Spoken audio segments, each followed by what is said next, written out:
You be with us. Yeah. Good morning, everyone. Myself Shakuntala. I am working as an emergency nurse in trauma center. Today, I am going to present on injury prevention in children. So keep your kids safe. Injuries are the leading cause of death and disability for children. In infants, when they are born and till 1 year, these are the most common and possible injuries in children. When they start wiggling, kicking, rolling over, their possible injuries are choking, fall from bed and suffocation. As they start crawling, their possible injuries are fall from height, they fall from stairs, they can have some poisoning, then they can go get burns, they drown and they choke. As they start walking, they are very curious to everything. So their possible injury, they fall from height, they fall heavy objects on themselves, they choke, they pick small items and then they can choke, then burns, penetrating injury, sharp items they use and then they penetrate themselves, drowning and strangulation. Schoolers, as they learn more, they start climbing, able to open drawers and start running. So again their possible injuries are fall from height, fall of heavy objects, burns, penetrating injury, drowning, strangulation and road accidents. The most common injuries which we are facing in trauma center are fall. The maximum injuries what we are seeing in trauma center is fall from height. Then fall of heavy objects on themselves, road traffic accidents, poisoning, burns, drowning, suffocation, choking, penetrating injury. So how do we keep kids safe? Suffocation is the leading cause of death for infants. So never keep soft items on bed and no smoking should not be there. And keep the baby straight on the bed in supine position so that they will not keep all the other items on themselves and suffocate themselves. Then fall. Always use safety nets, railings, grills in balconies so that your baby is safe and they will not fall. And always accompany child during playing. Never let your baby go alone outside. Fall off heavy objects on themselves. Then keep drawers locked. They will not open and they will not try to open them so that no heavy object will fall on them. Then wall attached cupboards. Always try to have all the wall attached cupboards so that they will not fall. Then keep heavy object out of the reach of the children and always keep an eye on them. Road traffic accidents. Use seat belt. Even in India, you know that we never used to wear seat belts. So try to keep your baby safe in seat belt. Then follow traffic rules. As you follow traffic rules, everyone will follow. There will be less chances of road traffic accidents. Then never allow your child walk alone on the road. Then wear helmet. Securing baby in two-wheelers. This is the thing which we are lacking. So always secure your baby because as you are driving, your baby can fall. So always secure your baby on two-wheelers. Educating children on traffic rules during schooling. This is very important. As your baby will be educated, so they will be less prone of accident. Burns. Keep matchsticks, flammable items, hot items out of the reach of the children. Use tight lids on hot items so that if in any case they fall, they will not get open and burn injury will not be there. Then switch off heating equipments after use like press, like ovens, like any other item, whichever you use, always switch off them. Cover all open sockets because the baby they put their finger inside and they can get it. Use foolproof sockets. They are all available in market. You can use them. Poisoning. Keep all cupboards drawers locked. Keep all poisoning item away from children. It's very dangerous. Once your baby can have any kind of poison, it's very difficult. So always keep, and preferably keep on the areas where children cannot reach. Label medicine with expiry date. Never allow your elder brother to give medication to the younger brother, because they can give wrong medications. So always label with expiry date. Choking.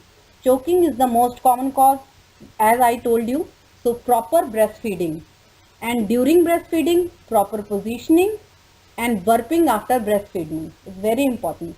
And when the breastfeed is over, you always keep the baby on pillow so that the feed should not regurgitate. Then never give child small grains, jewelry like pea, very important. They take small items and they choke themselves, and especially jewelry and all. Never give them to for playing. Soft diet during weaning, because as they learn, they are not very much confident about taking hard things. So always give soft diet during weaning. Never give toys with small parts. It is always written on the toys whether they can be given to the babies which under age of 3. So always take care of that, and never leave your baby alone with your elder brother or sister, because it is also very harmful. Drowning, use lifeguard. Accompany child while swimming, very important. And always go to the area swimming pool where there are safety lines, safety guards are there. Thanks.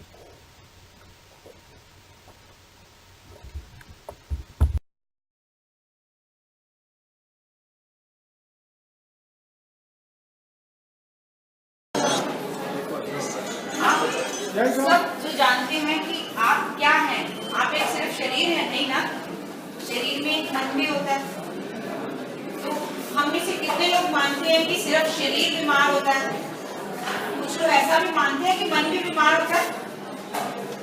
कितने लोग मानते हैं कि शरीर बीमार होने के साथ मन भी बीमार हो जाता है? सिर्फ 2 लोग, बाकी लोग नहीं मानते शरीर बीमार होता है तो मन बीमार होता है। मेरे ख्याल से तो जरूर मन बीमार होता है। अगर शरीर 80% बीमार है तो कम से कम 20% दिमाग भी बीमार होता है। कहीं ना कहीं हमें उसको भी देखने की जरूरत होती है, कहीं ना कहीं हमें उसका भी ध्यान रखना चाहिए। तो ये हमारे जितने भी नर्सेज हैं ये आपको बताएंगे कि हमें अपनी मन को कैसे देखभाल करना है, हमारी मेंटल हाइजीन कैसे मेंटेन करनी है, हमें कैसे आइडेंटिफाई करना है कि हमारे जो पेशेंट है जो दिमाग से जिनकी परेशानी आ जाती है उनको कैसे आइडेंटिफाई करनी है। ठीक है,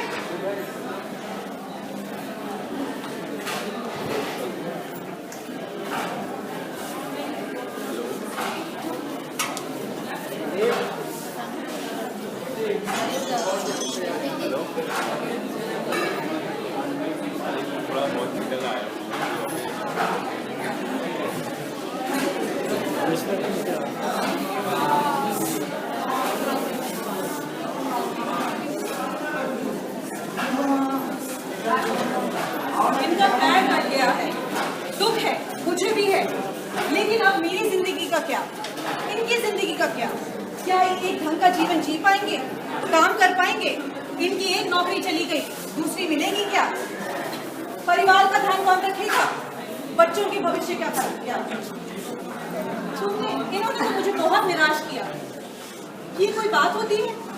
जिंदगी भर जीने के वादे किए और अब देखो मैं बहुत निराश हूँ, बहुत दुखी हूँ। अब इनसे कुछ नहीं हो सकता, कुछ भी नहीं, कुछ भी नहीं। हाँ, आपका हॉस्पिटल इन्फेक्शन कंट्रोल यूनिट आपके सामने एक नाटक प्रस्तुत करने जा रहे हैं जिसका शीर्षक है मानसिक स्वच्छता। मेरे पास सिर्फ एक शब्द है, निराशा। सिर्फ इन्होंने मुझे वही दिया, निराशा और सिर्फ निराशा।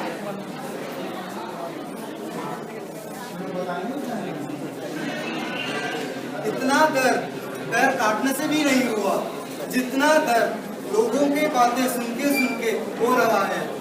इसके में आप कुछ नहीं, सोच नहीं पा रहा। भाई साहब, आपको क्या हो गया? क्या हो गया? भाई साहब, मैं क्या बोलूँगा, एक्सीडेंट की वजह से मेरा पैर काटा हुआ है। इसके बारे में लोग बात सुनकर मैं थक चुका हूँ। फिर भी आप इतना निराश क्यों हो रहे हो? ये देखिए क्या हो रहा है। हम मजबूर लोगों के साथ ऐसे बात क्यों करते हैं? हम इनकी पीड़ा को क्यों नहीं समझते? इंसानियत आखिर कहाँ गई?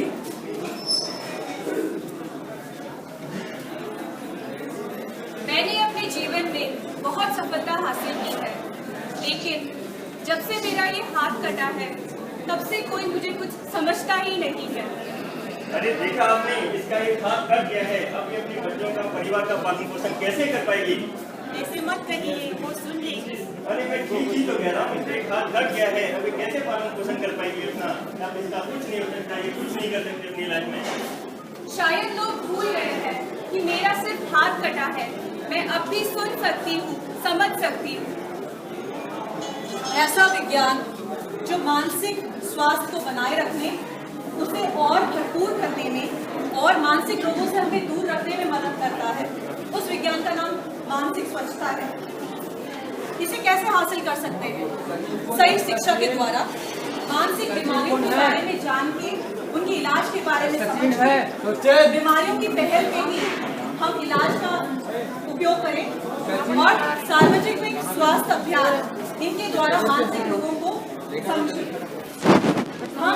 हमने यहाँ देखा किस तरह से हमने जानबूझ के किसी बंदे को इतना दुखी कर दिया, किसी पेशेंट को, किसी रोगी को, हमारे जैसे किसी को कितना दुखी कर दिया। हम में वो क्षमता है कि हम किसी को दुख पहुंचा सकें, किसी को अपने द्वेष, अपने गुस्से से, एक घृणा की नजरों से देख के उन्हें और दुख पहुंचाएं, है ना? तो क्या हम कोशिश नहीं कर सकते कि हम अपने अच्छे विचारों से, अपनी अच्छी बातों से उनका जीवन और भरपूर करें, उनके विचार बदलें? क्या हम उनके विचार बदल सकते हैं? क्या हमें हक है किसी को अपनी बातों से दुख पहुंचाने का? नहीं, बिल्कुल नहीं। हम देखेंगे कुछ छोटे मोटे तरीके जिससे कि आप अपने गुस्से को, द्वेष को, दर्द को थोड़ा कम कर सकें। जो मानसिक तनाव आपके जीवन में है उसे थोड़ा कम कर सकें। शायद आप लोगों ने ये सब अपने जीवन में किया होगा। जिनके परिवार और समाज के कुछ लोग उनके साथ हैं, वो हमेशा दृढ़ बन के निकलते हैं मानसिक तौर पर। तो हम कुछ तरीके देखेंगे और देखेंगे किस तरह से आप इसको यूज करके, इसको इस्तेमाल करके अपने जीवन को थोड़ा तनाव मुक्त कर सकते हैं। ठीक है? मुझे बहुत गुस्सा आ रहा है, इतना गुस्सा, लोगों ने मेरे साथ कितना गलत किया। अरे गुस्सा मत करिए, आपको पता है अच्छे मानसिक स्वास्थ्य के लिए गुस्सा बहुत हानिकारक है। गुस्से को अपने मन में नहीं रखना चाहिए, तभी हम मानसिक रूप से स्वस्थ रह पाएंगे। जो समय बीत गया है उसके बारे में मत सोचिए। यदि उसके बारे में सोचते रहेंगे तो हम आगे कुछ नहीं कर पाएंगे, और जो अभी समय है उसे कुछ अच्छा कार्य करने में लगाएंगे, तभी हम मानसिक रूप से स्वस्थ रह पाएंगे। सही कहा। मैं एक सवाल पूछूं, हम घर का जो गंदा चीज है वो कहाँ डालता है? कूड़े में ना, कूड़े के डब्बे में डालते हैं हम। जैसे मन में जो दुखी विचार है तो सारा विचार बाहर निकालो और कूड़े के डब्बे में डालो। मन में जगह बनाए अच्छे विचार और सोच के लिए। अगर आप शीशे में देखेंगे तो क्या दिखता है? जो सामने है वही दिखता है। इसलिए हमेशा अपने को सुंदर और महत्वपूर्ण बनाइए। आपका जो प्रतिबिंब है वो हमेशा अच्छा रहना चाहिए। आपके परिस्थिति के लिए आप दूसरों को कोई नहीं होता। हर मुश्किल की वजह कोई दूसरा नहीं होता। अगर आपके सामने ऐसा हो तो आप रुकिए। अपने गुस्से को, दुख को चेहरे पे ज्यादा झलकने मत दीजिए। लोग कोशिश करते हैं कि आपसे मिले, वो मिलना चाहते हैं, है ना? तो हम क्यों उनकी आगे बाधा बने? हम क्यों ना मिले? जिस तरह से हमारे चेहरे के हाव भाव से लोगों को खुशी मिलती है, आकर्षण होता है, उसी तरह से गलत हाव भाव से लोग हमसे दूर चले जाते हैं। चेहरे पे एक मुस्कान और दिल में प्यार भरेंगे तो सारा संसार आपका है।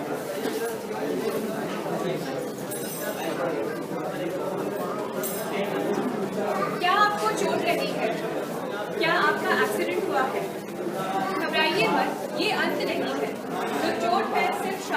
है, मानसिक नहीं। आपका व्यक्तित्व, आपका अस्तित्व अभी भी वही है।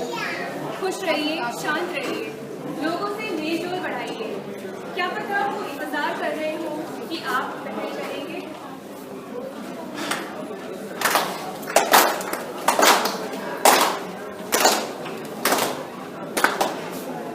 आपको पता है गुस्सा, द्वेष एंड दुख बहुत बड़ी ताकत होते हैं। ये अपने मन पर हावी हो जाते हैं। इन्हें अपने मन पर हावी मत होने दीजिए।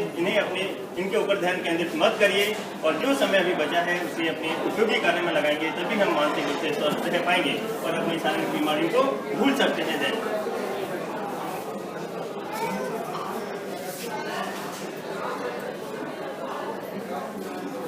सबसे बड़ी मदद अगर आप किसी की कर सकते हैं तो जिस तरह आपने ठोकर खाई और आप उठे, उनकी जिंदगी जी, वैसे किसी और की मदद कीजिए। क्या पता उस मदद से वो अपनी जिंदगी जीना सीख ले, अच्छी तरह से रहना सीख ले, मानसिक रूप से दृढ़ हो जाए, शक्तिशाली हो जाए, इतना कि बुलंदियों को छू सके।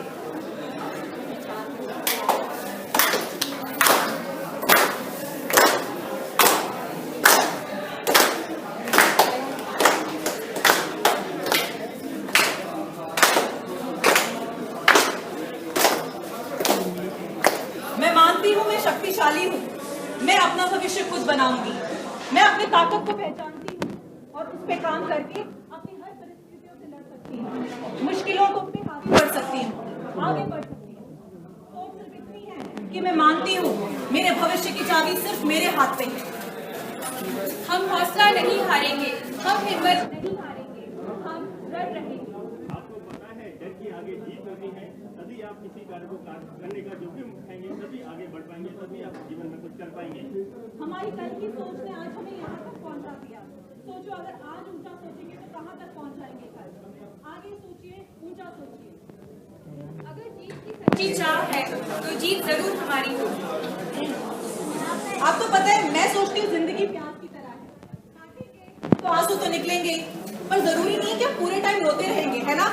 हम खुश भी रहेंगे, खुशियाँ महसूस कर सकेंगे, इसलिए खुश रहिए। जिंदगी में रोना हंसना सब चलता है। अगर जीवन में कोई कठिन परिस्थितियां हो तो ये याद रखिए, एक हवाई जहाज भी जब उड़ता है तो वो हवा के रुख के विरुद्ध उड़ता है। तो जब भी कोई मुसीबत हो तो हवाई जहाज को सोचिए और हवा के विरुद्ध उड़िए। एक बात हमेशा ध्यान रखिए, आप अपने जीवन में सबसे महत्वपूर्ण व्यक्ति हैं। आप संसार के सबसे महत्वपूर्ण व्यक्ति हैं। आप यदि इस सोच को ध्यान में रखेंगे तो जीवन में बहुत कुछ कर पाएंगे और जीवन में बहुत आगे बढ़ पाएंगे। धन्यवाद।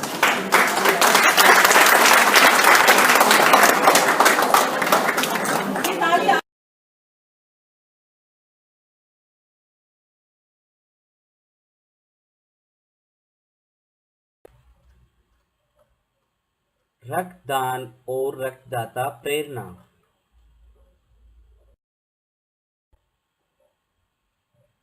रक्त के बारे में कुछ तथ्य। रक्त हमारे शरीर में हमेशा बहता रहता है। रक्त के बिना हम जिंदा नहीं रह सकते। रक्त के द्वारा ही ऑक्सीजन और पोषक तत्वों को सारे शरीर में पहुंचाया जाता है। क्या आपको पता है 1 यूनिट रक्त के द्वारा 3 लोगों की जान बचाई जा सकती है। प्रत्येक 2 सेकंड में भारत में किसी न किसी को रक्त की जरूरत होती है। 3 में से 1 व्यक्ति को जीवन में कभी न कभी रक्त की जरूरत होती है।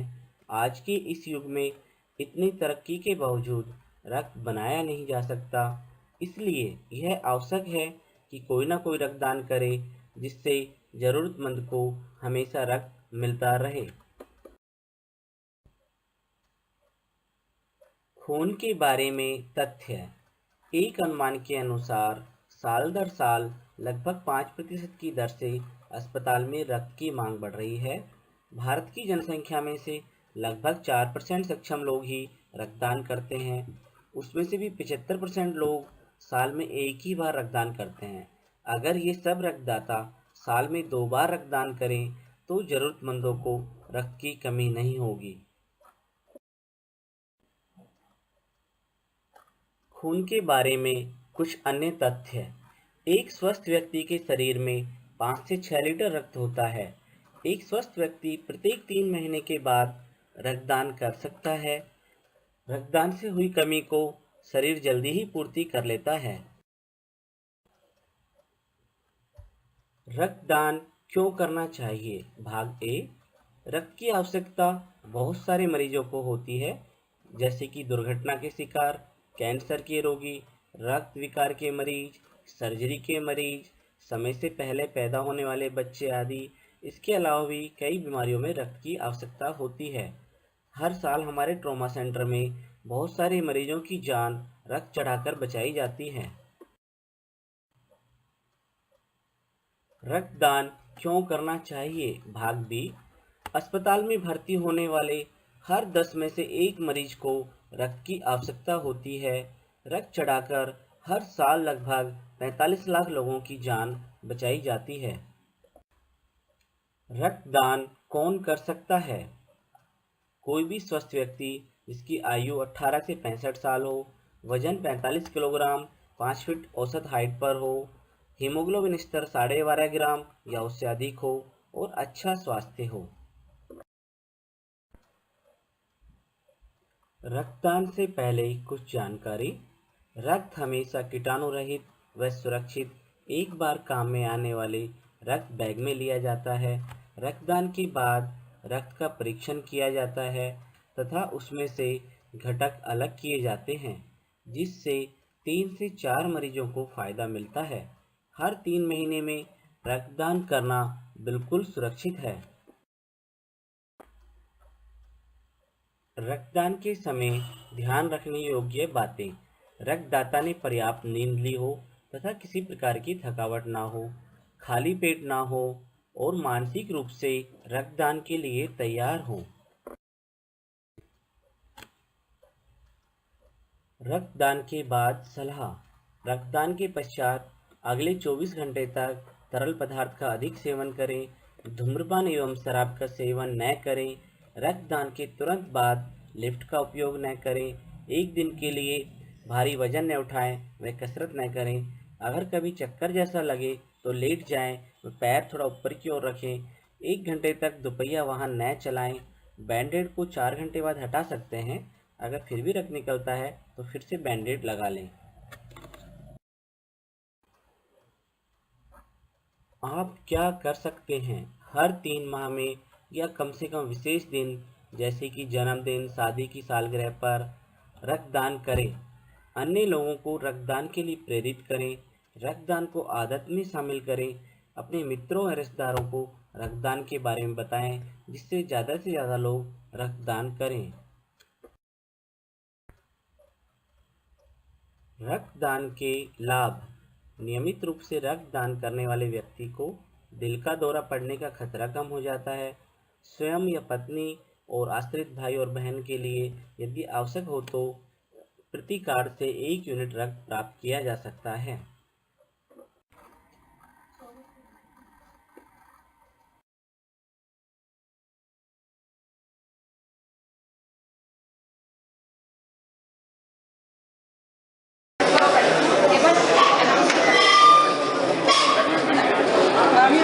गुड मॉर्निंग, मैं राकेश कुमार टीसीवन वार्ड से अपनी टीम के साथ आप सबका हार्दिक अभिनंदन करता हूं। आज का हमारा टॉपिक है कम्युनिकेशन, मतलब वार्तालाप। हम आम जीवन में अपने बोलचाल की जो भाषा बोलते हैं कि बातचीत कैसे करनी चाहिए, क्या क्या फायदे होते हैं उससे, किस प्रकार से करते हैं हम, और एक अच्छा प्रभावशाली बातचीत करने का तरीका क्या होता है, कम्युनिकेशन क्या होता है। कम्युनिकेशन यानी कि वार्तालाप, इससे हम एक दूसरे को अपना संदेश देते हैं, जो अपनी बात एक दूसरे तक पहुंचाते हैं। जो बात हम पहुंचाना चाहते हैं वही बात दूसरे तक पहुंचती है, और जो बात सामने वाले को हम बताते हैं, जो हमारा सुनने वाला है वो जो कहना चाहता है वही हम ग्रहण करते हैं, जो वो कहना चाहता है वही। अगर ये दोनों बात हो जाती है तो इसका मतलब होता है कि हमारा कम्युनिकेशन बहुत अच्छा है, हमने दूसरे को अच्छे से समझाया भी है और उसकी बात अच्छे से हमने समझी भी है। ये 2 प्रकार का होता है। एक होता है वर्बल कम्युनिकेशन, जो कि हम कहते हैं मौखिक, जो हम मुंह से बोलते हैं, एक दूसरे को जैसे मुंह से बोल दिया, भाई क्या हाल है, अच्छे से हैं, ये मुंह से बोलते हैं। एक होता है सांकेतिक, इशारों से, आंखों से करता है, कोई गर्दन हिला के करता है, कोई हाथ हिला के करता है, ये होता है सांकेतिक कम्युनिकेशन। और अभी हम कुछ रोल प्ले करेंगे जिसके द्वारा आपको बताने की कोशिश करेंगे कि कैसे बातचीत करना है, अच्छी तरह बातचीत करने से क्या होता है, अच्छे कम्युनिकेशन के क्या फायदे हैं, और अगर लेस कम्युनिकेशन है, अगर कम्युनिकेशन अच्छी तरह नहीं कर रहे हैं तो उससे क्या क्या दुष्परिणाम हो सकते हैं, उससे क्या नुकसान हो सकते हैं, जो हम चाहते हैं इसी तरह क्या ग्रहण नहीं कर सकते हैं। जैसे कि एक कबीर जी का दोहा है, ऐसी वाणी बोलिए मन का आपा होए, औरन को शीतल करे आप तल होए। मतलब अच्छी तरह से बताना है, दूसरे को भी समझ में आए, वो चाहे कि मुझे इससे बात करने, उसका मन करे बात करने का, ऐसा नहीं मैं बोल दिया सुनने का मन ही नहीं है। ऐसे बात करो ताकि कोई अपना दुख तकलीफ आपको बताए, थोड़ा मन हल्का हो, ऐसे बताना है। जैसे आजकल हम देखते हैं, हमने टीवी में देखते हैं, हमारे भारत के प्रधानमंत्री मोदी साहब हैं, लाखों लोग आते हैं उनका भाषण सुनने। क्यों? क्योंकि उनका कम्युनिकेशन का तरीका बहुत अच्छा है, वो लोगों को दिल से यहाँ से जुड़ते हैं। कुछ लोग हैं जो भाषण देते हैं नहीं आते हैं, क्योंकि वो सिर्फ बोलते हैं, दिल से यहाँ से नहीं जुड़ते हैं। तो यही हमारा आज का एक संदेश है कि कैसे अच्छे से कम्युनिकेशन करें, कैसे लोगों से एक दूसरों से अच्छे से जुड़े, और यही हमें जीवन में लागू करना है। तो अभी हमारा एक रोल प्ले होगा जिसमें सिस्टर बताएंगे आपको कि कैसे अच्छे से वार्तालाप करने से क्या फायदे हैं, और अच्छे से अगर कोई रिस्पॉन्स नहीं कर रहा है तो उसके क्या क्या है। ठीक है, ओके।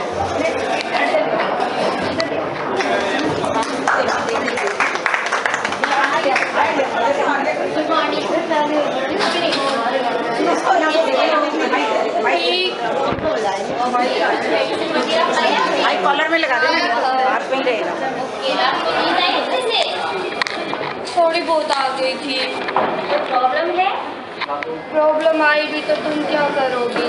कोई नहीं, ऐसे मत सोचो, हम सारी प्रॉब्लम सुनते हैं और उसका सॉल्यूशन भी निकालते हैं। आप बताओ आपको क्या प्रॉब्लम है?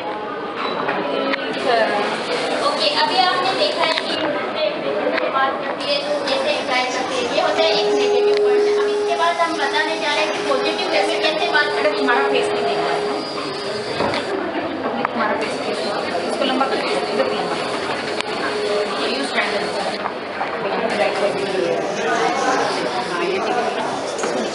Good morning.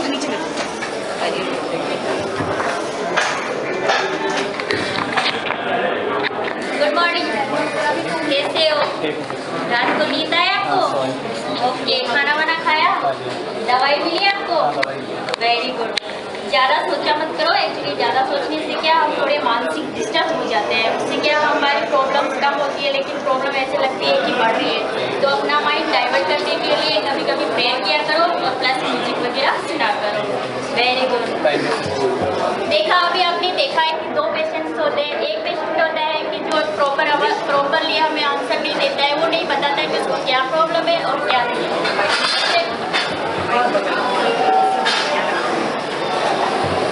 दूसरा पेशेंट है कि जैसे बड़ी पोलाइटली से हमें बात कर रहा है, वो अपनी प्रॉब्लम को बता रहा है, वो बता रहा है कि रात को नींद आई है। अगर इनकेस उसको नींद वगैरह नहीं आती है तो हमें बताना चाहिए, क्योंकि हम सारी प्रॉब्लम को सॉल्व आउट करेंगे। इसके बाद होता है कि जब आप लोग ओपीडी में आते हो तो आप ओपीडी में आते हो जहाँ पे एक सिस्टम है हमारा इलेक्ट्रॉनिक सिस्टम, उसमें आपको टोकन नंबर मिलते हैं। तो जब भी ओपीडी में आए किसी बात का ध्यान रखना चाहिए, उसके लिए हमारे साथ एक रोल प्ले कर रहे हैं, उससे बता रहे हैं कि जब भी आप आए तो किन किन बातों का ध्यान रखना चाहिए। ओके, नमस्कार डॉक्टर साहब। हाँ भैया, कैसे हो? ठीक हूँ। और कैसी तबीयत है अभी तुम्हारी? हाथ में इधर दर्द हो रहा है। अभी भी हो रहा है? हाँ, थोड़ा थोड़ा हो रहा है। अच्छा, अभी हाँ एक्सरे हुआ है। अच्छा, रुकना भैया। हेलो, हाँ सिस्टर, क्या हुआ? अच्छा अच्छा, ज़्यादा दर्द हो रहा है इसको? अच्छा, ठीक है ठीक है, इंजेक्शन लगा दो। ठीक है ठीक है, आके नहीं दूंगा मैं। ठीक है, ओके। थोड़ी इसकी वॉल्यूम दे। हाँ भैया, थोड़ा सा फोन आ रहा है। हेलो, हाँ चौधरी साहब। अच्छा, भैंस भी आ गई तो मुबारक हो। अच्छा, क्यों कटड़ा है कटड़ी? हाँ ठीक है, शाम में आओ, डॉक्टर से दिखा लो। भैया वैसे तो काफी अच्छा है ये, ठीक है ना। मैं जो कहा है वैसे वैसे फॉलो करते जाओ, ठीक है, सब कुछ ठीक हो जाएगा तुम्हारा, चिंता नहीं करना चाहता, जैसे जैसे कहा गया है। हाँ हेलो, हाँ ठीक है, हाँ अभी आ रहा हूँ।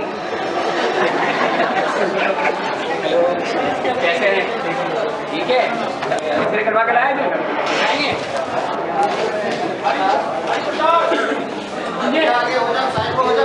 बहुत अच्छा हो गया है तो, अरे वाह, बहुत बढ़िया, सारी इन्फॉर्मेशन के साथ आया, बहुत बढ़िया बहुत बढ़िया बहुत बढ़िया। और अभी हाथ वगैरह में का मूवमेंट कैसा है? बहुत बढ़िया, बिल्कुल नॉर्मल दिख रहा है। इससे कितना वजन उठा सकूं मैं? अरे भैया आपको बताया था ना पहले ही, तो आप फोन में पता नहीं चला। अच्छा ठीक है, जैसे जैसे कहा गया है वैसे वैसे करना है, ज्यादा वजन नहीं उठाना है इससे। अच्छा धन्यवाद। हाँ और बताइए आपको ठीक है? हाँ बिल्कुल, आपको जो बताया गया है सेम चीजें आपको कंटिन्यूशन में रखना है, ठीक है, चिंता की कोई बात नहीं, आपका बहुत अच्छा है। जो थेरेपी वाले आपको बता रहे हैं, वो एक्सरसाइज वाले बता रहे हैं, वैसे वैसे ही करते चले जाना है, ठीक है ना। हाँ और बताइए, और कोई परेशानी? ओपीडी में कब आना है दोबारा? भैया यही तो आपने कहा था, देखो आपकी पेशेंट को भी नहीं देखने दे रहे, वही तो आ गया फोन। जब भी आप डॉक्टर के पास आएंगे, किसी अच्छी इंपॉर्टेंट बात को करके जाएंगे, अपना फोन स्विच ऑफ करके जाएंगे, ठीक है, ताकि आप पूरी बात पूछ सके। बार बार आपकी बात भी अधूरी रहेगी। दवाई और बता दो। हाँ जैसे जैसे लिखा गया है वैसे ही करना है, ठीक है। नमस्कार।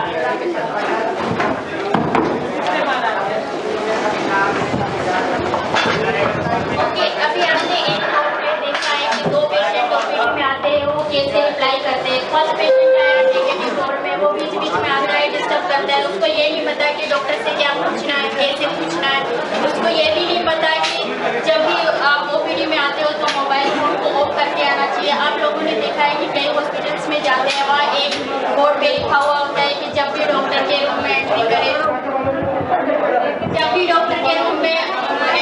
तो उस टाइम में या तो आपके मोबाइल फोन को स्विच ऑफ करना चाहिए या साइलेंट रखना चाहिए। जैसे कि आपने सेकंड वाला पेशेंट देखा, वो ओपीडी में आता है, सारी रिपोर्ट्स के साथ में आता है, वो डॉक्टर से अच्छे से बात करता है, बट फर्स्ट वाला पेशेंट लेके आता है, उसको डिस्टर्ब करता है, डॉक्टर फिर डिस्टर्ब होता है, प्लस पेशेंट भी होता है।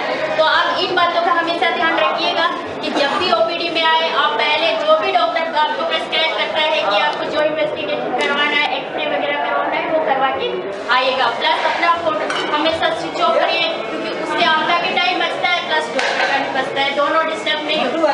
इसके बाद हमारे यहाँ हॉस्पिटल में तो सारी फैसिलिटीज है, यहाँ पे एक इलेक्ट्रॉनिक सिस्टम है, उसमें आपको नंबर दिया जाता है स्पेशली, तो जब भी आए अपना नंबर का इंतजार करिए और बीच बीच में जाके डिस्टर्ब ना करिए, सारी बातों को एक ही साथ समझिए। इसके बाद एक हम दूसरा रोल प्ले दिखाएंगे, उसमें ये दिखाएंगे कि जब कोई भी पेशेंट आता है उसको कई भाषाएं नहीं आती, बट हर हॉस्पिटल में ऐसी फैसिलिटी होती है कि वहाँ पे एक ट्रांसलेटर होता है। जैसे कि अब हमारे रोल प्ले में है, उसमें दिखाया एक मलयाली पेशेंट आता है, उसके हिंदी लैंग्वेज नहीं आती, बट डॉक्टर को है कि उसकी लैंग्वेज नहीं आती। ये होता है लैंग्वेज बैरियर। इसमें दूसरा हमारे यहाँ पे जैसे कि एक दूसरा स्टाफ बताएगा कि वो लैंग्वेज बैरियर के लिए उसकी लैंग्वेज को डॉक्टर को समझाने के लिए एक दूसरा स्टाफ होता है, वो सारी भाषा उसको ट्रांसलेट करके देता है, जैसे कि अभी ये प्ले कर रहे हैं।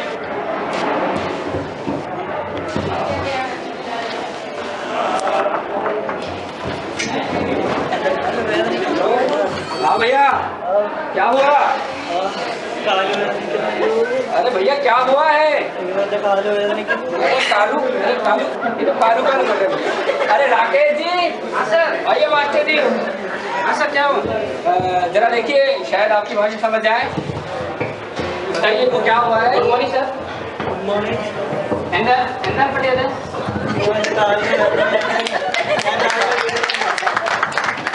कब हुआ है भैया इनको? ऐसा बनेगा सुबह 6 बजे हुआ सर। अच्छा अच्छा, कैसे हुआ है, कहाँ कहाँ दर्द इनको पूछे जरा। एवडे भेज देना। अच्छा तो इनके यहाँ पे दर्द है, ठीक है मास्टर जी, इनका एक एक्सरे करवा के देख लेते हैं, इससे पता चल जाएगा। आप इनको समझा दो कि इसका क्या महत्व है और पूरी बात बता दीजिएगा इनको, और इनको बताइएगा कि अगली बार जब भी आए कोशिश करें किसी ऐसे व्यक्ति को लेके आए ताकि वो आपको दूसरे को समझा सके। जैसे आप अपने यहाँ बड़ा हॉस्पिटल है, अपने यहाँ सुविधा उपलब्ध है, हो सकता है किसी जगह पे नहीं हो, तो प्लीज़ इनको ये बता दीजिएगा ताकि ये पूरी तरह से आगे जाके खुद परेशान ना हो और औरों को भी परेशानी कम कर सके। राकेश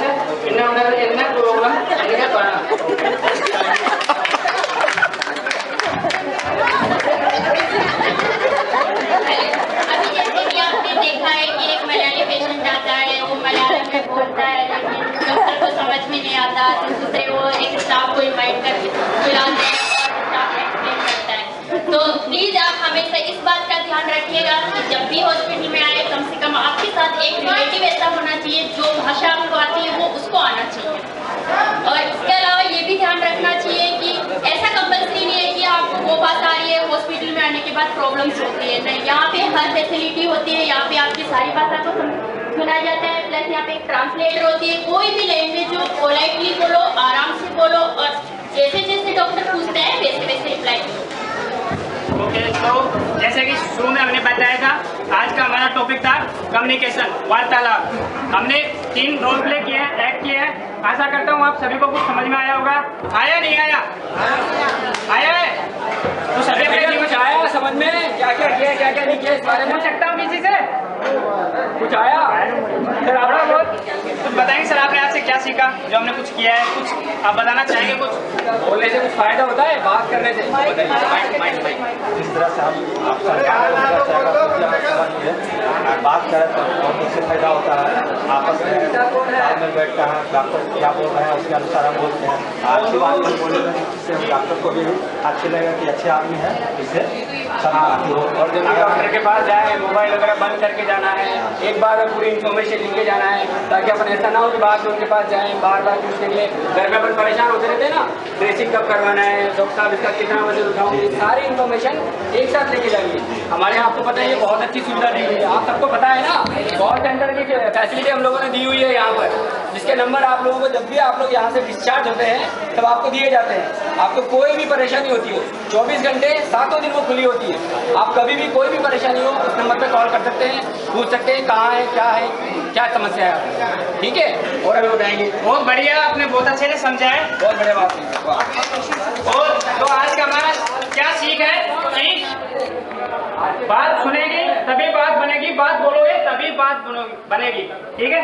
और आप लोगों ने अभी देखा है कि 3 रोल प्ले देखा है, उनका मतलब ये होता है कम्युनिकेशन। कम्युनिकेशन मीन्स हमें किस तरीके से बात करना चाहिए।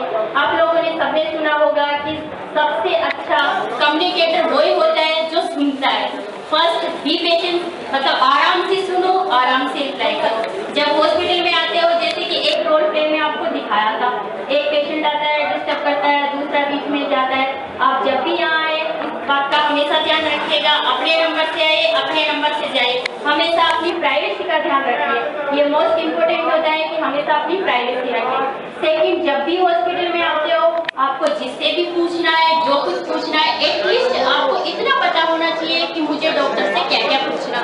या तो आप लिस्ट बना लीजिए, अगर लिस्ट भी नहीं बनाते तो एटलीस्ट फिंगर्स पे आप काउंट कर लीजिए कि मुझे 4 बार पूछनी है या 3 बार पूछनी है, ताकि मैं एक बार ही पूछ लूँ।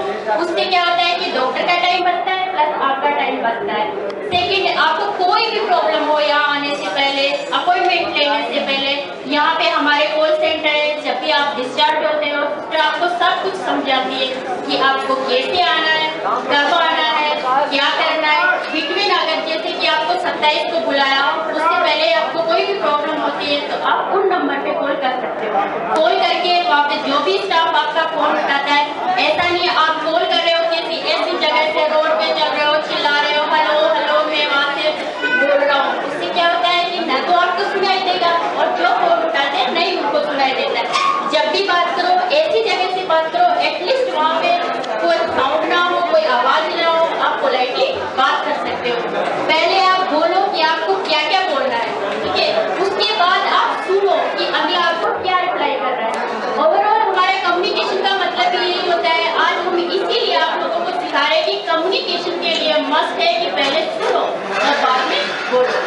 इसके अलावा जैसे कि हमारे यहाँ पे तो सारी फैसिलिटीज होती है, मैडम सेल खत्म होने वाली है, उन सारी सेल खत्म होने वाली है। यहाँ पे अगर हॉस्पिटल में आपको कोई भी प्रॉब्लम होती है तो आप हम लोगों से डिस्कस कर सकते हो, आप हम लोगों को बता सकते हो कि आप लोगों को यहाँ आते हैं तो क्या क्या प्रॉब्लम्स होती है, हम आपका प्रॉब्लम को सॉल्व करेंगे। और जैसे कि हमारे यहाँ पे ज़्यादातर हेड इंजरी के पेशेंट आते हैं, उनको ट्रैकेस्टोमी ट्यूब होती है, यहाँ पे बोल नहीं पाते हैं, वो कैसे समझते हैं उनकी भाषा, उनके साथ रहते हैं वो समझते हैं, कैसे समझते हैं, इशारों से, तो वही हमें एक जो होता है कि बॉडी जो गेस्चर होता है, शारीरिक जो भाषा होती है, वो हमें समझनी चाहिए कि वो क्या चाहते हैं, वो क्या चाहते हैं, और वो हमें बात सुन के उनकी जो डिमांड है वो पूरी करनी चाहिए।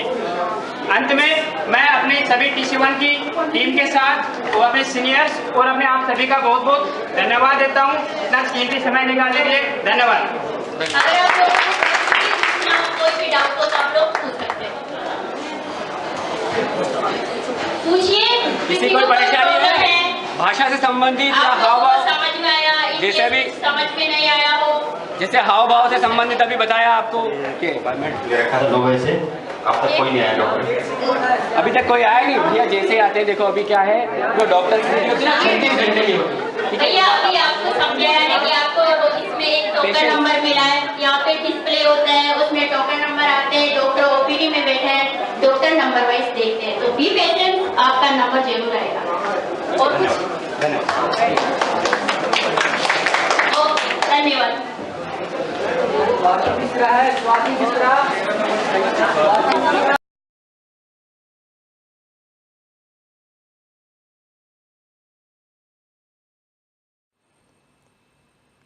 Let us discuss about the care of bedridden patients at home. Usually, they are sent home by a tracheostomy tube, Foley's catheter, Ryle's tube, etc. In today's scenario, patients get discharged from hospitals and are sent home once they are hemodynamically stable. Once they are hemodynamically stable, the most important thing is the nursing care. And it's understandable that when you people are asked to take care of such patients, suddenly it might scare you a lot. You might be loaded up with a bunch of questions, among which the most outstanding one would be whether you are able to do it or not.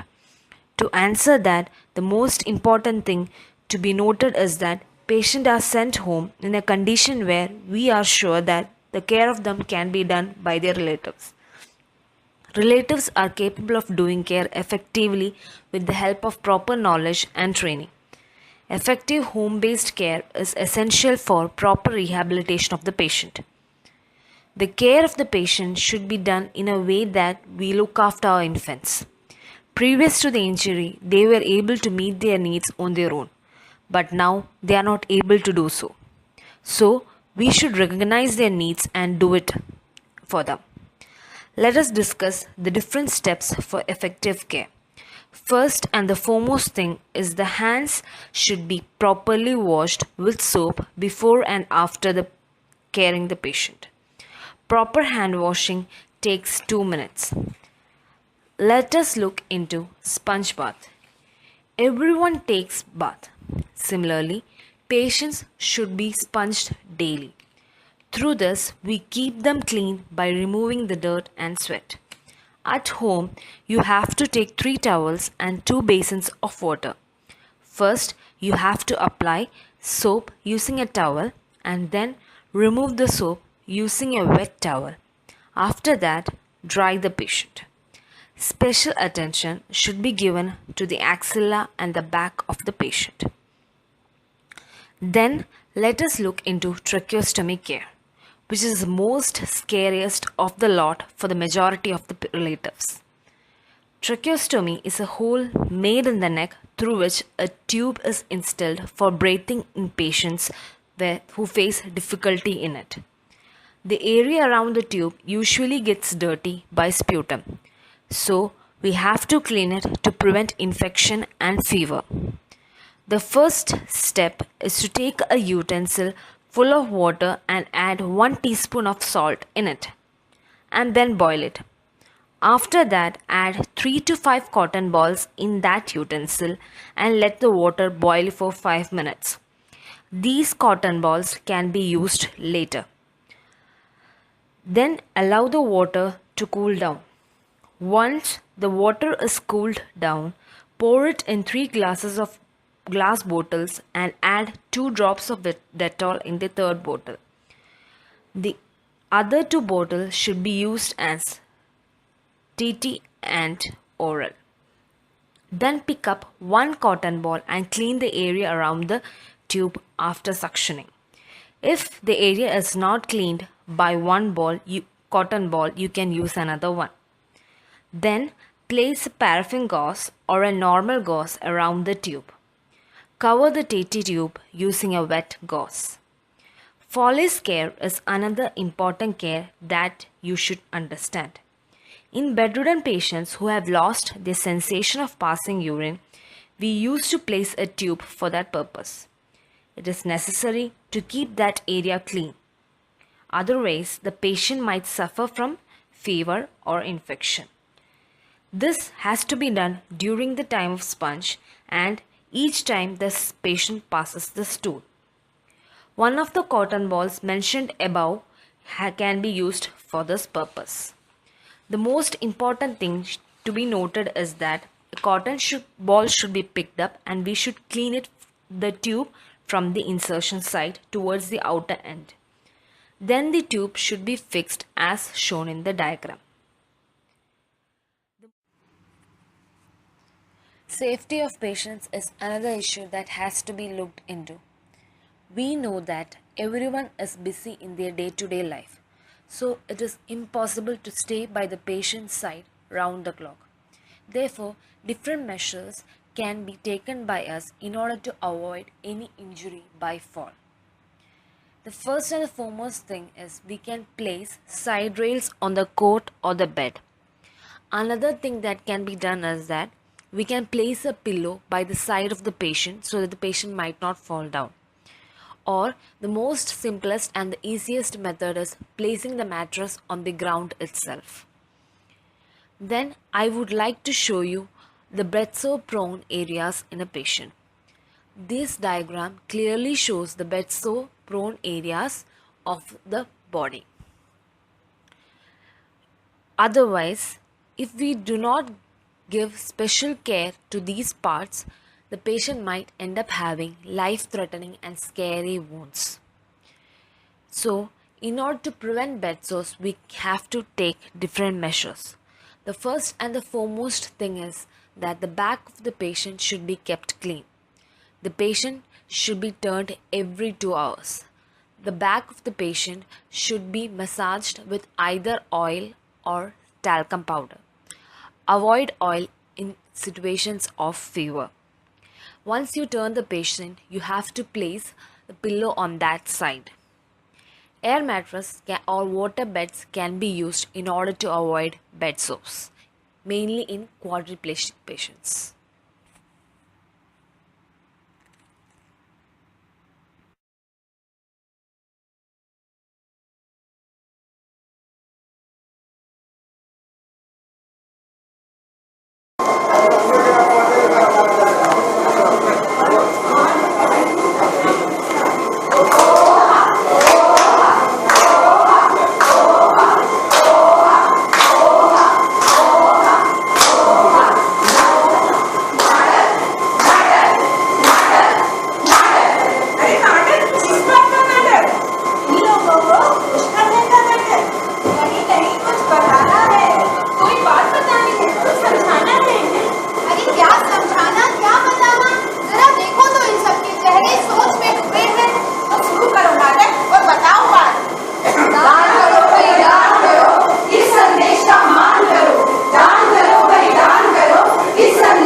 पैसा, खाना, कपड़ा या मकान?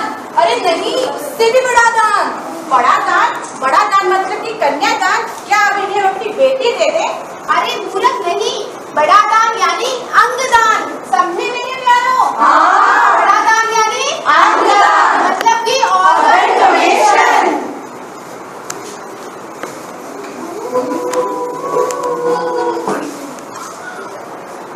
ये car ऐसे चलने की इसका दिल अभी भी चल रहा है, पर इसके मस्तिष्क की मृत्यु हो चुकी है, मतलब ब्रेन डेड।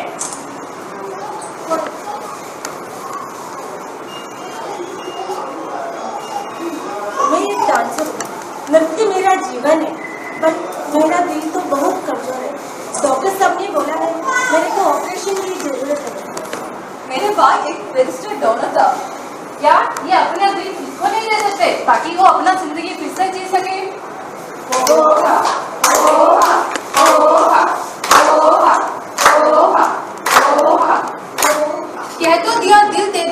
भी दे दो, पर क्या इतना आसान है?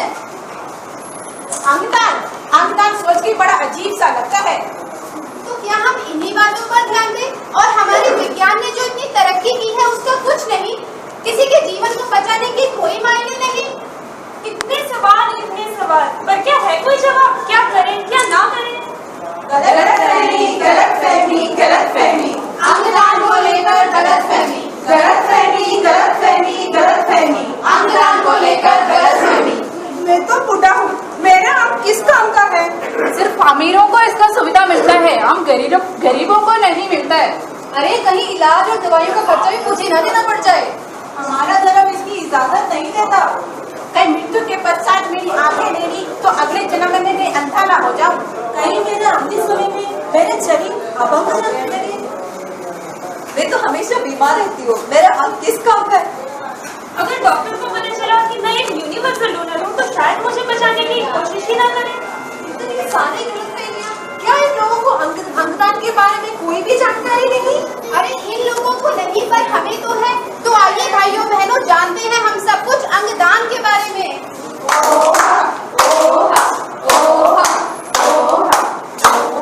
अंगदान कोई हवा नहीं जो हम इससे डरे।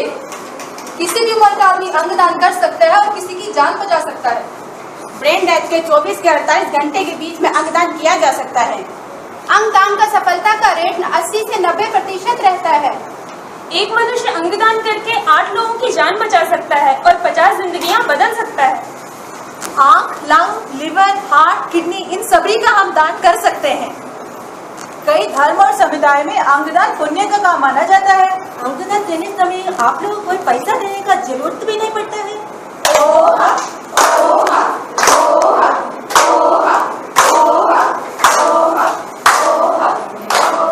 देखा भाई बहनों, देखा अपना अंगदान कितना बड़ा दान होता है। तो आइए हम सब अपना दाहिना हाथ अपने हृदय पर रखकर प्रतिज्ञा करें और आप सब भी मेरे पीछे दोहराइए कि यदि जीवन में कभी मौका मिला तो अंगदान कर हम जीवन बचाएंगे, खुशहाली लाएंगे और जागरूक बनेंगे।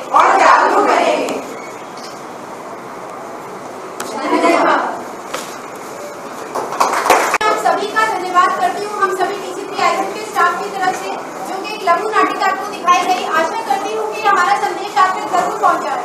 अब मैं श्री प्रधान जी को आमंत्रित करती हूँ कि वो आगे इस जानकारी को और बढ़ाएं। नमस्कार, मेरा नाम बलराम है और मैं यहाँ पे ऑर्गेन ट्रांसप्लांट कोऑर्डिनेटर हूँ कोलकाता डिपार्टमेंट। देखिए, आपने इतना सुंदर नाटक अंगदान के संबंध में देखा तो आपको समझ में आया होगा कि हमारे जाने के बाद में भी हमारे शरीर का उपयोग है। हम अपने जाने के बाद भी बहुत सारे ऐसे लोग जो कि इस दुनिया में जिंदा रह सकते हैं अगर उनको वक्त पर किसी का अंग मिल जाए। तो हमारे जाने के बाद में हमारे शरीर का उपयोग है। हम पहले पुराने समय में अपने शरीर को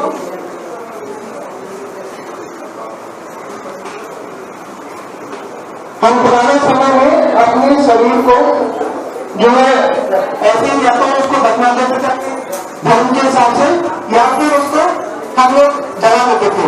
लेकिन आज हमारे शरीर का उपयोग है, हम जाने के बाद भी अंगदान करके अपने शरीर के विभिन्न अंगों से दूसरा जो व्यक्ति उन अंगों की जो हम काम नहीं कर रहे हैं उनकी वजह से हम अंग जो है जो व्यक्ति दुनिया में चला गया है उसके अंगों से उसकी जरूरत को बचा सकते हैं।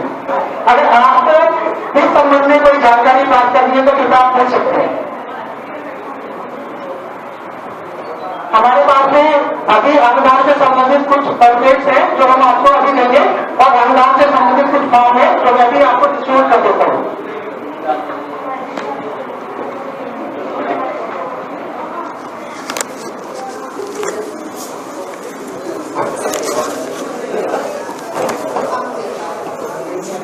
कैसा लगा, समझ में आया? जो हमने बताया आपको अंगदान क्या चीज है, क्यों करना चाहिए। करना इसलिए चाहिए, मान लीजिए कोई एक्सीडेंट हो गया, इसको चोट लग गई, कहीं दिल में गहरी चोट है, अब दिल को बदला जाना है तो दिल को कहाँ से बदलेंगे? दूसरे का दिल लगाना है तो दूसरे का दिल कहाँ से मिलेगा? पेट में तो लगता नहीं है ना। तो जो व्यक्ति, मैंने बताया कि जो इस दुनिया में जिसकी वजह से दिमागी मृत्यु हो चुकी है, दिमागी मृत्यु के बाद में उसके बाकी के हिस्से जो शरीर के, जैसे हार्ट हो, हृदय हो गया, लीवर हो गया, किडनी हो गया, इन सब का उपयोग में ला सकते हैं। तो उसका वो हृदय जो है वो दूसरे व्यक्ति में लग सकता है, अगर मान लो बदलने की जरूरत है, प्रत्यारोपित करने की जरूरत है। तो इस तरीके से हम लोग को ये समझना चाहिए इस चीज़ के बारे में। बताइए। नाटक में कहा गया दान देना जाता है। हाँ जी सर, तो वो क्या होता है, अच्छे लोगों को न करके मतलब अरे गरीब लोगों को न कर अच्छे लोगों को किया जाता है, वीआईपी वाले नहीं। देखिए ऐसा नहीं है, हमारे भारत में नियम और कानून है जिसके द्वारा जो है अनुदान की प्रक्रिया होती है, ठीक है। इसके लिए एक वेटिंग लिस्ट होती है पहली बार, ठीक है। उसके बाद में आप देखेंगे कि जो हमारे जो भारत का संविधान है उसमें इस तरह का नियम है कि अंगों को खरीदना और बेचना कानूनन जुर्म है, और इसमें काफ़ी लंबी सजा है और काफ़ी बड़ा जुर्माना, 20 लाख तक का जुर्माना भी है। तो इस तरीके से जो है ना तो कोई खरीद सकता है अंगों को, ना ही कोई बेच सकता है, ठीक है। और जहाँ तक रही तो जो ये जरूरत के हिसाब से होता है, इसमें अमीर और गरीब का कोई लेना देना नहीं है। इसमें यह है कि जिसकी जैसी जरूरत है, मान ली वेटिंग लिस्ट होती है ना, तो उसमें कौन सा व्यक्ति कितना गंभीर रूप से बीमार है वो क्लिनिशियन और टीम जो है वो डिसाइड करती है। वेटिंग लिस्ट के हिसाब से, नियम कानून के हिसाब से उसको लगाए जाते हैं।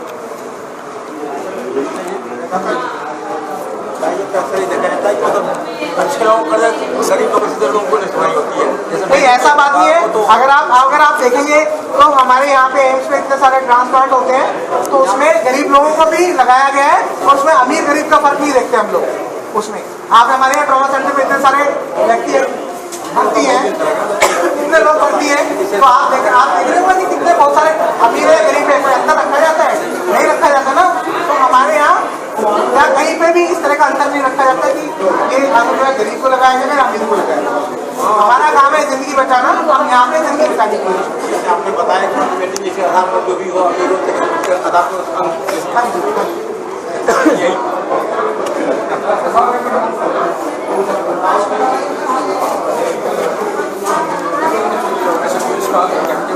हाँ जी, कोमे का कोई टाइम टेबल है तो 2 महीना कम आना।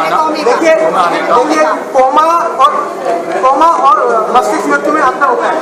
कोमा में दिमाग जो है पूरी तरह से मतलब दिमाग का एक हिस्सा जो है वो खराब हो जाता है, खत्म हो जाता है, खराब हो जाता है। लेकिन जो मस्तिष्क मृत्यु होती है उसमें हमारा दिमाग पूर्ण से खत्म हो जाता है, ठीक है। तो कोमा में वापस आने के चांस होते हैं, लेकिन ब्रेन डेथ में इंसान वापस नहीं आ सकता। पलक चलाना जैसे घुमाना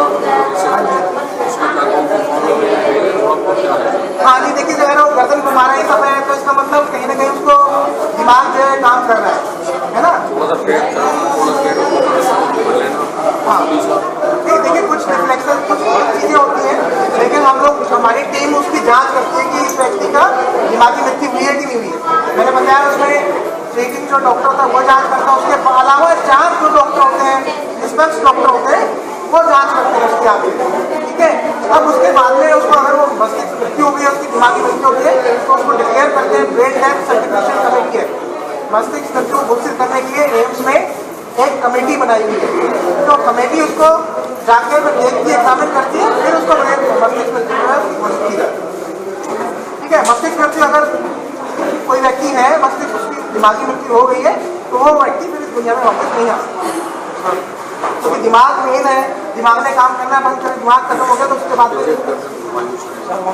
मेरा भाई है बिहार से, उसको चोट लगाते हैं, करीबन 12 महीना वो कोमा में और जान रहा है, सोच रहा है, समझ रहा है, खाने को खा। हाँ देखिए वो अलग चीज़ है, कोमा मैंने बताया ना, दिमागी मृत्यु और कोमा दोनों अलग चीज़ है, सुनिए है ना। तो जो यहाँ का जो खोपड़ी एक साइड तो पूरा देखिए वो चीज़ तो आपका ट्रीटमेंट डॉक्टर जो है क्लिनिशियन वो बताएगा, है ना। दिमाग के ऐसे हिस्से का गहरी चोट लगे हिस्सा काम है, लेकिन अब उसमें धीरे धीरे अंतर पड़ेगा, धीरे धीरे अंतर पड़ता है, हाँ जी आएगा, लेकिन वो आपका ट्रीटिंग डॉक्टर बताएगा, तो हम नहीं लेकिन हमारा तो ये समझाना है कि मस्तिष्क मृत्यु होने के बाद में इंसान वापस उस सिचुएशन में आपके पास में एक ऑप्शन देता है, आपकी विज्ञान में जो तरक्की की है वो आपको एक ऑप्शन देता है कि आप अनुदान करके उस व्यक्ति की यादों को ले सकते हैं, अमर बना सकते हैं, और वो उस व्यक्ति के जो अंग है वो किसी दूसरे व्यक्ति में काम कर सकते हैं। 24 घंटा काम देखिए हम उसको डिक्लेयर करते हैं, 2 बार इसकी जांच करते हैं, उसके बाद इसको मस्तिष्क उसकी घोषित करते हैं। सर्टिफिकेशन कमेटी उसको सर्टिफाई करती है। ऐसा नहीं है कि ऐसे ही हो गया, उसके लिए कमेटी बनी है, पूरा प्रोसेस है, लॉ है, नियम कानून के हिसाब से।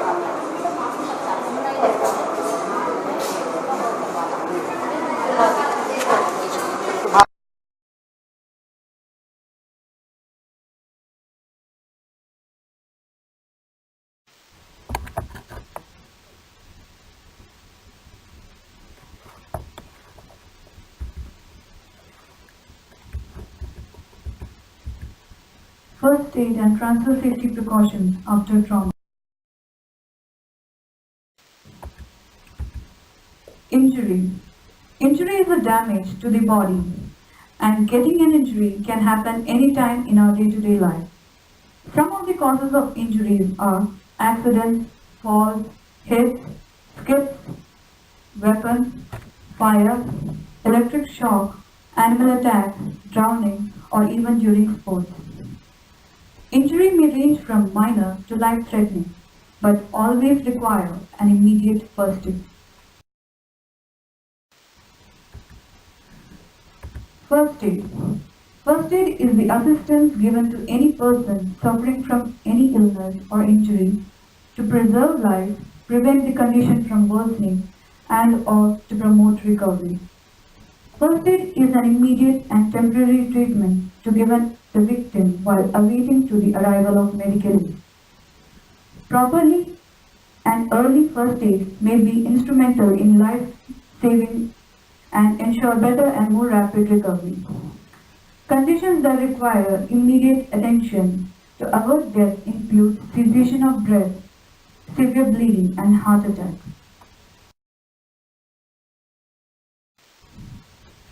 Bleeding. Bleeding is the name commonly used to describe blood loss, and that can occur in any body during an first aid after bleeding. Remove the obvious dirt or debris from the wound. Do not remove largely or deeply embedded objects. Stop bleeding with a clean cloth on the wound. Do not put direct pressure on an eye injury or embedded object. Do not reposition or put pressure on displaced organ. Cover the wound with a clean dressing. Raise the injured above the heart level. As in this diagram, we can see a compression is given to the injured part and the elevated. Help the injured person to lie down and cover him to prevent loss of heat. Don't remove the gauze or bandage if the bleeding seeps through it. Just add another bandage on top of it. Immobilize the injured part once the fracture. A broken bone or fracture can occur during an accident or some kind of trauma. The symptoms include pain, tenderness, deformity of bone, swelling, discoloration, numbness, bone protruding through the skin, and heavy bleeding. Fractures usually are not life-threatening but do require immediate medical care.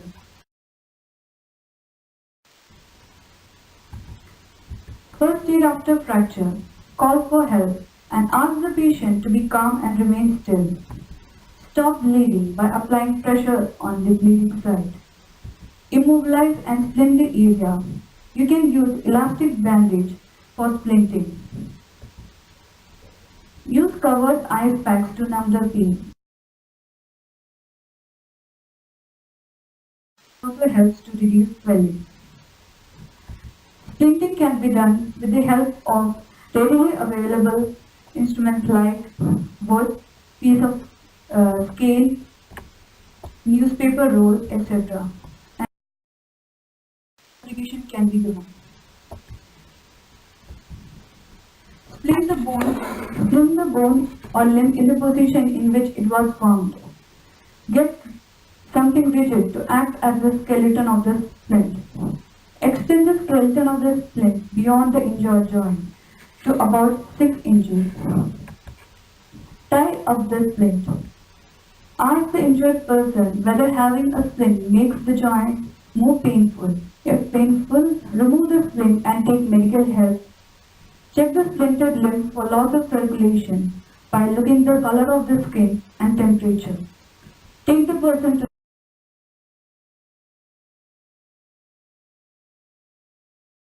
hospital.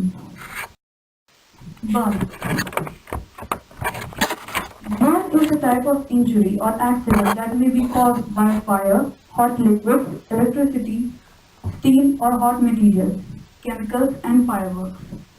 Identifying the degree of burn is important. If redness is present, it's first degree of burn. Blistering, it's second degree, and charring of skin occurs, it's a third degree burn. Skin, muscle, blood vessel, nerves, all can be injured, all can. First aid after burn. Keep the burn part under running water or immediately immerse the burn part with a normal water or keep a wet cloth to the burn area. Wash it with water. If burning still continues, we can keep a Take medical help immediately if the burn encircles the limb or involves eyes, hands, feet, face, growing of buttocks or a major joint. The burn penetrates through the first layer of the skin and the burn covers an area more than 3 inches in diameter. The person showing signs of shock such as fainting, pale complexion, shallow breathing. First aid after acid burn. Immediately pour water on the affected area and keep the flow of water slow and do not splash water over in the victim. If possible, remove clothing or jewelry contaminated by the acid or chemical before pouring water with gloves or a clean cloth. Wrap the burn area loosely with a clean cloth. Wash your hands thoroughly after taking care of the patient. Shift the patient immediately to the nearby.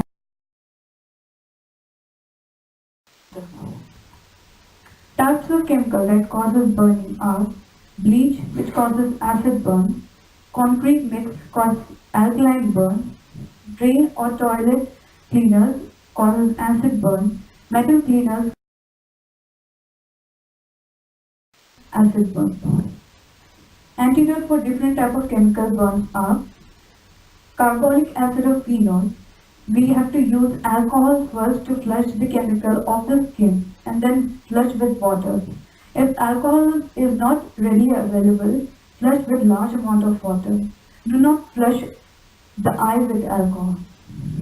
Vinegar may be added to water for alkali burns. Sodium bicarbonate or baking soda may be added to water in case of acid burn. Metal compound burn eye can be covered oil. Road traffic accident.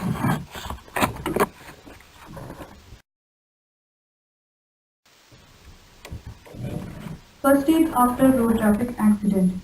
Check the person for injuries and talk to the person. Check for obstructions in the mouth or throat. Use index finger to clear the airway. Look for signs of breathing. Call for help. Check for circulation and perform life-saving techniques like CPR and breathing. If bleeding present from mouth or in case of vomiting, turn the patient to the side to avoid choking. If extensive wound present, control breathing using clean cloth. Always suspect spinal injuries and keep person warm by covering him. Avoid giving water. In cervical fractures, we can use soft padding and towel rolls to keep the neck straight. And if the patient is bleeding from face or vomiting, we can give a sideline position and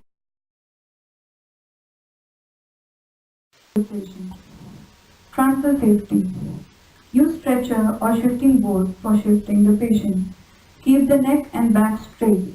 Use roll towel or thick cloth for the support of neck. Ensure patient is lying flat. Make sure the patient is breathing and has pulse on the hospital. Animal bites. Animal bites and scratches the skin can cause infections and burns.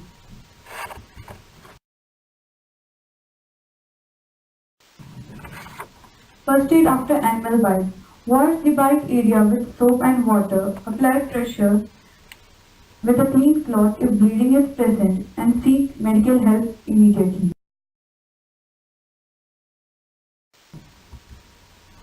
First aid after snake bite.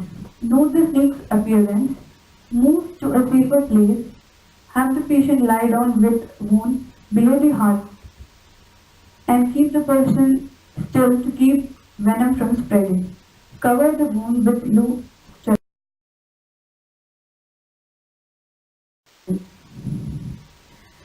Things which should not be done in case of snake bite are: you should not cut the bite wound, attempt to suck out the venom, to apply tonic, ice or water, or give person alcohol or any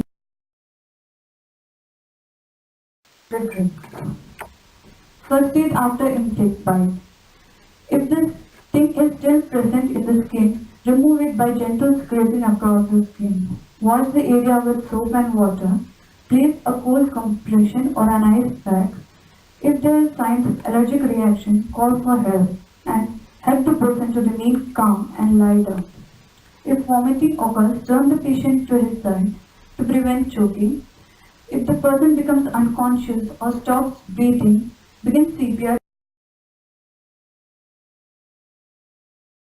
Help. Thank you.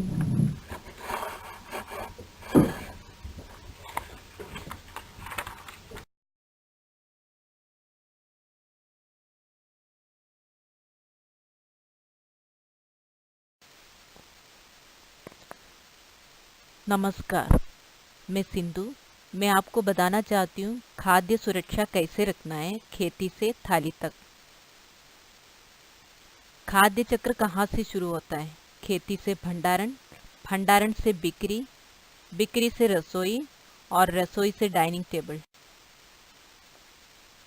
खेती में कीटनाशक का उपयोग जरूर होता है, ये किसानों के लिए ज़रूरत भी है, लेकिन जो कीटनाशक हमारे खाने में होता है उसको कैसे निकाल सकते हैं ये मैं आगे आपको बताऊंगी। खाना बनाने से और परोसने से पहले हाथ साबुन पानी से अच्छे से धोए। सुरक्षित खाद्य चक्र के लिए 5 तरीके: हाथ साफ रखिए, कच्चा और पक्का खाना अलग रखिए, खाने को पूरा पकाइए, खाने को सही तापमान पर रखिए, सब्जियों को साफ पानी में धोए। खाने को तापमान के अनुसार रखिए, जैसे मांस को फ्रीजर में, दूध को चिलर में और सब्जियों को वेजिटेबल बॉक्स में रखिए। सब्जियां काटने से पहले 20 मिनट तक सिरके वाले पानी में डुबोना चाहिए। उसके लिए 1 लीटर पानी में 4 चम्मच सिरका मिलाइए और सब्जियों को उसमें डुबो कर रखिए। अगर आपके पास सिरका नहीं है तो नमक वाला पानी भी इस्तेमाल कर सकते हैं। उसके बाद बहते हुए पानी में अच्छे से धोए। काटने का बोर्ड मांस और सब्जियों का अलग रखिए। तला हुआ खाने से उबला हुआ खाना बेहतर है। खाना बनाने के लिए कुकर का इस्तेमाल कीजिए, क्योंकि कीटाणुओं का जो अंडे होता है वो कुकर का इस्तेमाल से ही मरता है। क्षतिग्रस्त नॉनस्टिक तवे में खाना ना बनाएं, उससे पॉलीफ्लोरोऑक्टेनोइक एसिड नाम से एक विष बनता है जो हमारा शरीर के लिए नुकसान करते हैं। उससे कैंसर तक बन सकता है। खाने को ढक कर रखिए ताकि मक्खियों से खाने को बचाए। टाइफाइड, दस्त जैसे बीमारियों से बचा जा सके। खाद्य प्रसंस्करण एवं पैकिंग समय में खाने में मिलावट हो सकता है। ये देखिए, ये सारे मिलावट के उदाहरण हैं। खाने को प्लास्टिक के थैले में ना रखें। प्लास्टिक में रखने से पॉलीविनाइल क्लोराइड नाम से एक विष बनता है जो खाने में मिलके हमारा हेल्थ का नुकसान हो सकता है। उससे बांझपन, हार्मोन प्रॉब्लम एवं कैंसर हो सकता है। गर्भवती, बच्चे, स्तनपान कराने वाली माँ एवं वृद्धजनों के खाने पर ज़्यादा ध्यान दीजिए।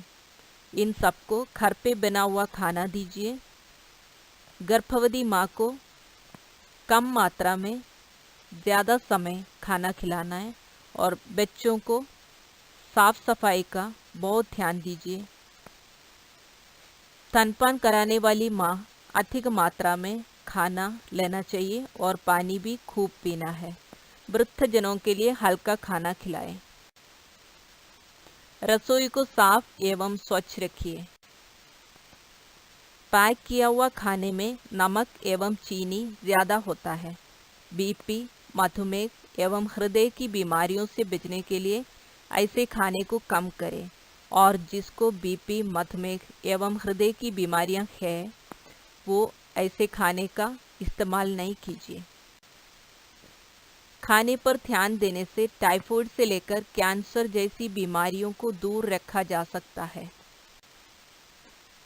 स्वच्छता सबसे जरूरी है क्योंकि स्वच्छता में ही स्वास्थ्य है।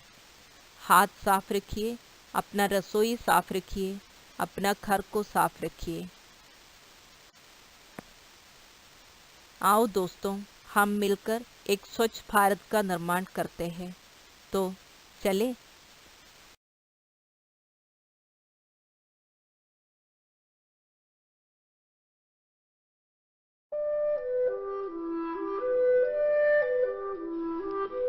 Clean India, Healthy India. This is just a dream which can only accomplished when we initiate to make it happen. If we take a look on today's picture of our India, we have established large-scale industries to follow modernization, due to which air and water are getting polluted.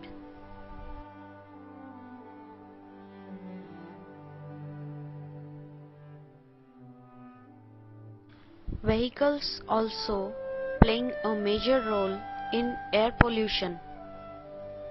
We ourselves contributing for polluting our environment in many ways, like by throwing waste and garbages anywhere, by spitting anywhere, by urinating in public places.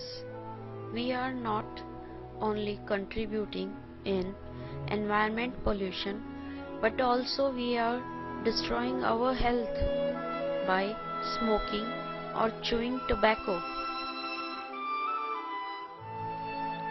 which can cause lung or mouth cancer. The dream of clean and healthy India can be converted into realization if we can initiate with maximum plantation,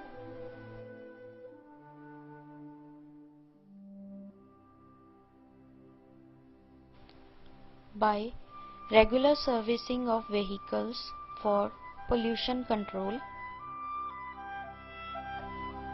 by using proper dustbins for waste disposal,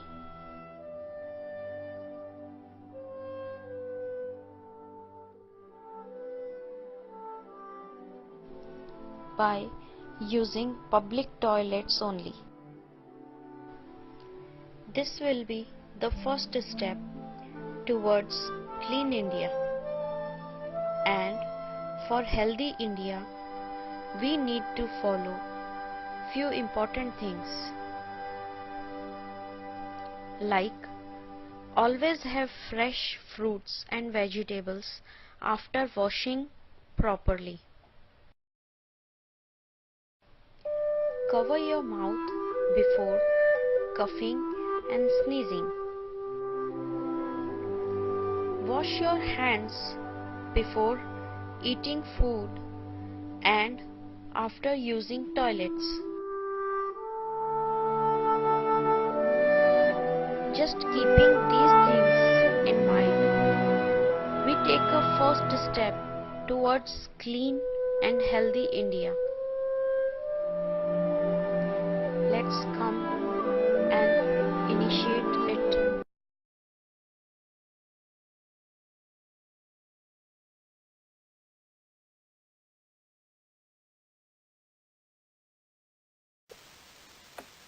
तंबाकू क्या है? तंबाकू एक पौधे की पत्तियां होती हैं जिसका प्रयोग सूखी अवस्था में होता है। ये निकोटीन से भरपूर होता है, परिणाम स्वरूप लत डालने वाला होता है। तंबाकू का सेवन निम्न प्रकार से होता है। पहला, चबाकर जैसे खैनी, पान मसाला इत्यादि। दूसरा, सूंघकर जैसे नस्वार इत्यादि। तीसरा, धूम्रपान द्वारा जैसे सिगरेट, बीड़ी, सिगार, हुक्का इत्यादि। तंबाकू से होने वाले प्रमुख रोग जैसे कैंसर, मुंह का कैंसर, फेफड़े का कैंसर, गले का कैंसर, खाने की नली का कैंसर, पाचक ग्रंथि का कैंसर, ब्लैडर का कैंसर, पेट का कैंसर, सर्विक्स का कैंसर स्त्रियों में आदि। अन्य जैसे स्ट्रोक, दमा, हृदय की बीमारी, मुंह में दुर्गंध इत्यादि।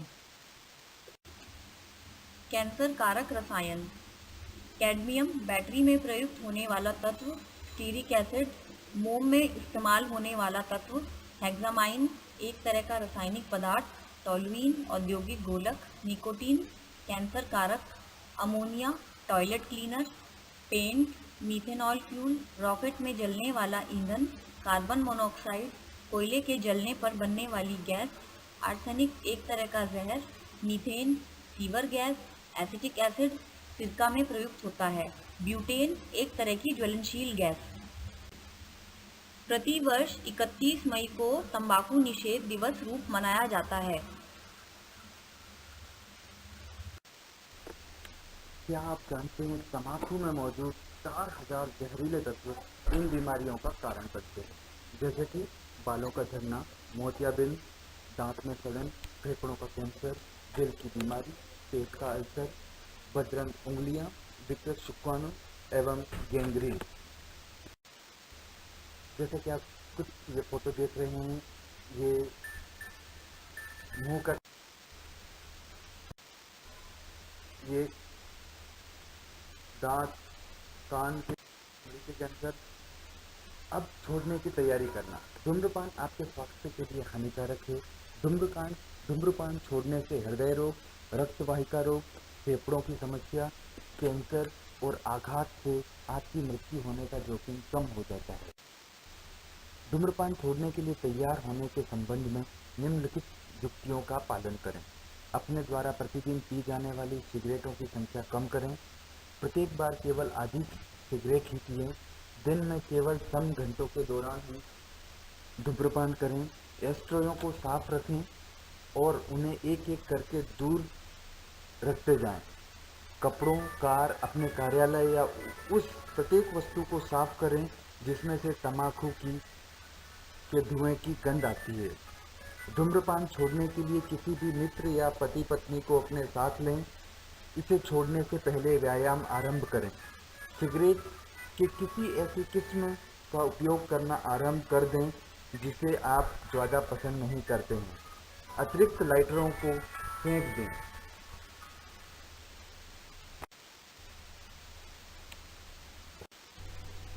एक साल में हृदय रोग का खतरा 50% कम हो जाती है। 5 साल में अभिघात यानी स्ट्रोक का खतरा तंबाकू ना लेने वालों के बराबर हो जाता है।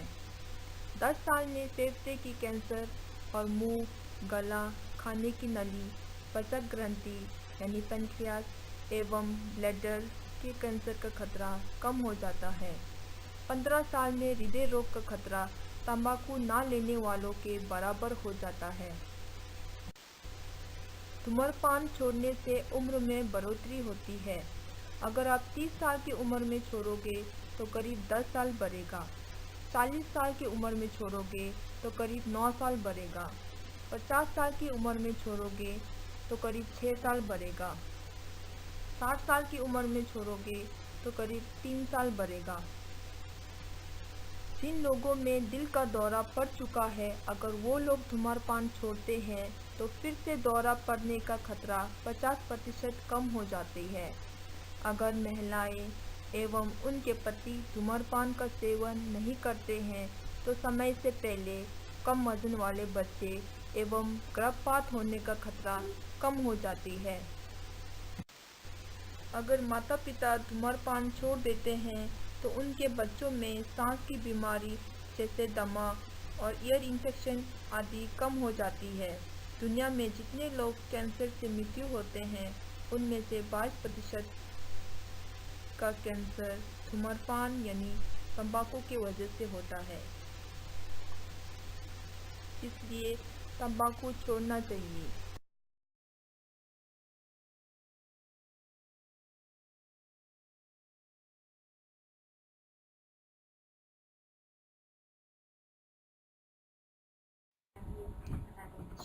Good morning to everyone.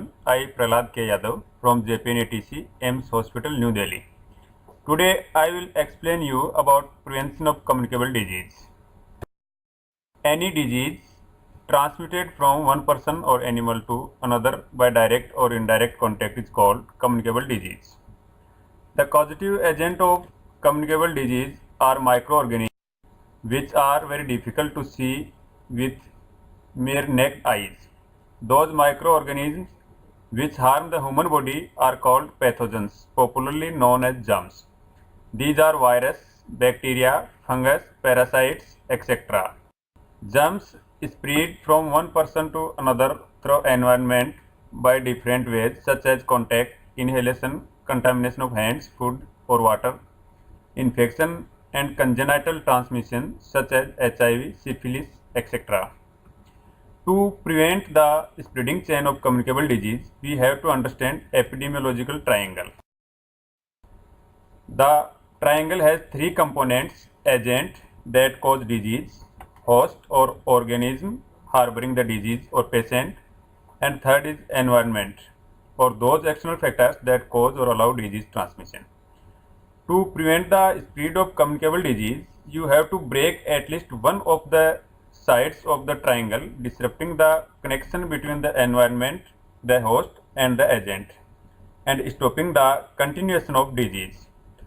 So, for stopping the continuation of communicable disease, you have to destroy the agent, clean the environment and improve the immunity of the microorganisms spread by direct transmission and indirect transmission. By keeping in mind these three steps, you can follow some precautions to prevent the infectious disease. In which there is two steps in prevention: primary prevention and secondary prevention. We will now discuss first of all primary prevention. By keeping in mind these three steps, you can follow some precautions to prevent infectious disease. First and important method is hand washing, which is valuable and cheap healthy habits to prevent the spread of communicable disease. Make sure to clean your hands before and after the touching of any patient or other activities such as eating, cooking, serving foods, etc. Our hands are most helpful in spreading the germs because hands touch every time something and become infected. The hands mostly touch the eye, nose, ear, mouth, which are called portal of entry for germs. So it is necessary that our hands should be neat and clean.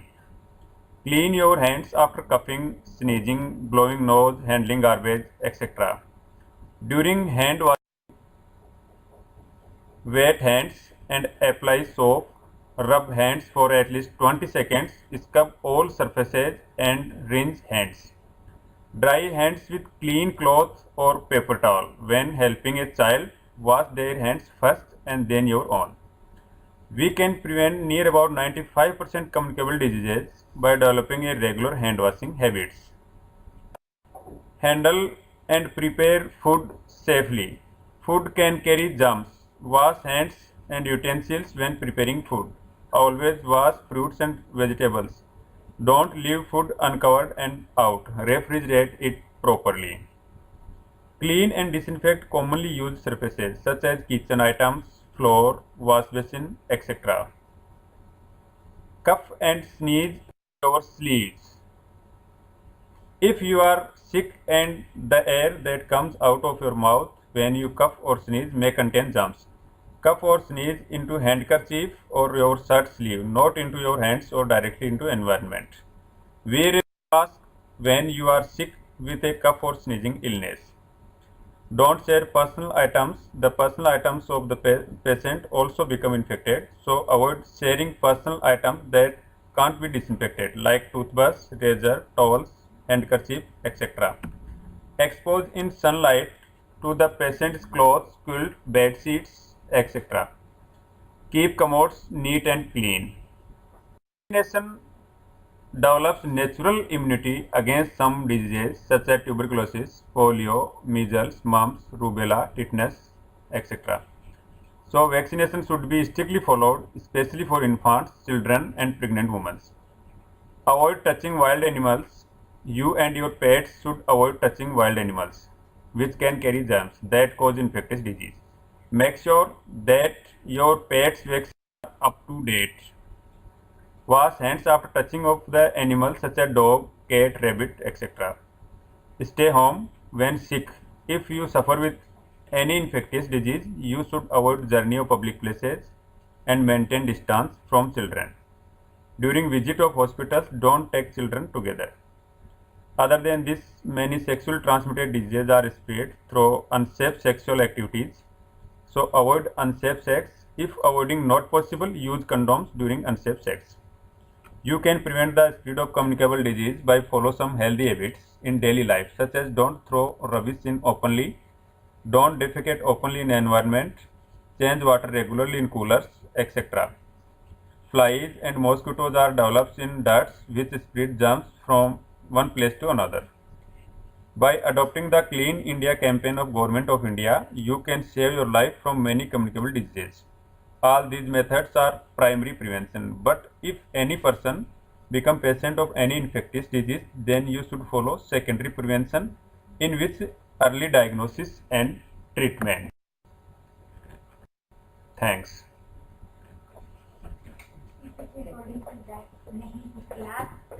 आप बोल रहे हो और PPT कुछ आ रही है।